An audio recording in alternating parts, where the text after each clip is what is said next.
So our team at the desk for the next hour includes Stephen Flynn, the SNP's leader in Westminster, Joe Tanner, spinner and strategist who used to work for Boris Johnson, and former Labour staffer, now comedian Matt Forde. Welcome to you all. A warm welcome to the three of you here this morning. Joe, let's start with water.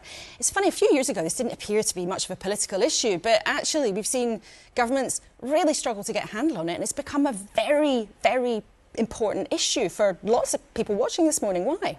Well, I think it's something that affects a lot of people, and whether it's the price of bills, whether it's concern about waste, you know, waking up this morning to the news that apparently in 5 years we're going to have half the number of sewage leaks is, you know, admirable, but sounds a bit poor. You're like, only half, really? So we're going to put up with the other 50% that we still get.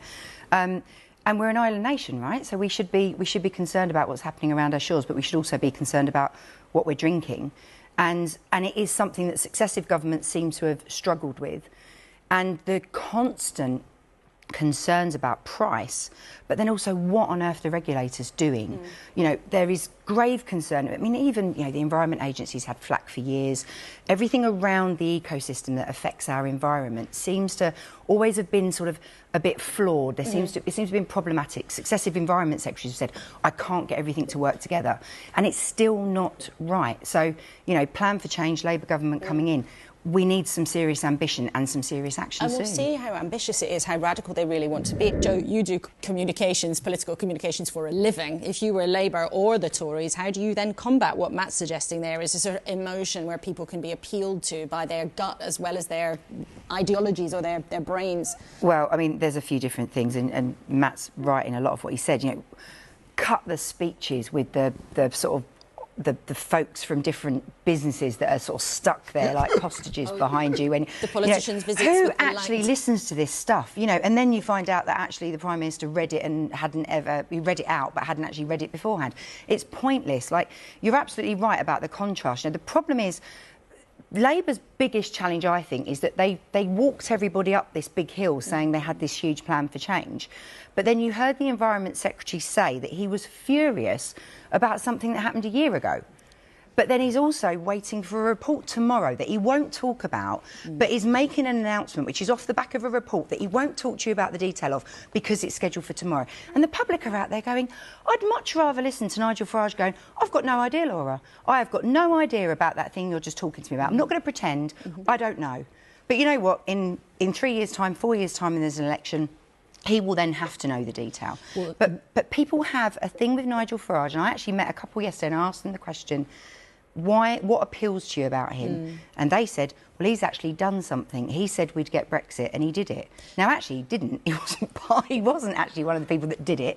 He was part of a group that wanted it. But they see delivery, and they don't see that with successive government. For your party, because you were, I know you're known now for telling but you're not a member anymore. No, that's interesting, because you used to work for the Labour Party. I did. I left when Jeremy Corbyn became leader. But you haven't. On the very day, but you didn't rejoin. I would never join a political party. I think they're mad. I mean, I have a lot of respect for politicians, personally, Stephen. But I just think, man, I can't sit in rooms with people who are like balmy anymore. I've never been a member of a political party either. But you worked for the Conservatives. I worked for the Conservatives a long time ago. I actually went to work for the Conservatives after having voted Labour in '97, which always confuses people out there because they're like, but I'm a sort of centrist. My thing is, there's stuff that people are trying to do on different parts of the political spectrum that are good, but actually their ability to translate that. Your point about Nigel Farage is really interesting. They are running stuff. He is saying that even at a local council level, they cannot get the info, but he's claiming that if he was running a government, he could go and transform these institutions. And does he think it's going to be that much easier to achieve these inefficiencies that they're struggling to even see the books at a local level? Well, I've been told very clearly by somebody in government that we will not see Keir Starmer joining Donald Trump on the golf course at because he'd have to lose. Oh, he'd have to lose. Goodness me. Well, I think they should do foot golf. It's like a combo of football and golf. There is a thing they could do together. Well, that's a new one on me. But they can have that number 10 for free. Well, we will not see Donald Trump either driving the buggy or Keir Starmer driving the golf buggy, or maybe competing over who's going to look in charge and grab the wheel.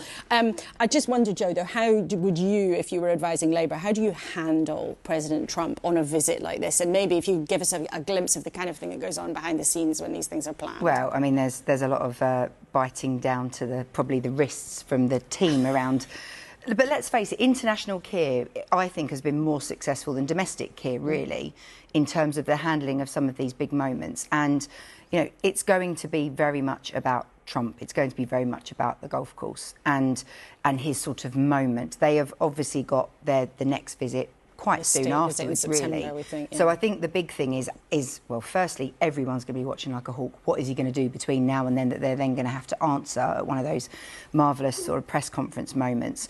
But I think it's more about the choreography of it and what are they going to be able to contain to that visit, and what do they then make the bigger issues for the September visit when he actually comes over for the formal stuff. Of course, because there's a technical difference between a state visit with all the trappings of the UK government and a private visit like this one.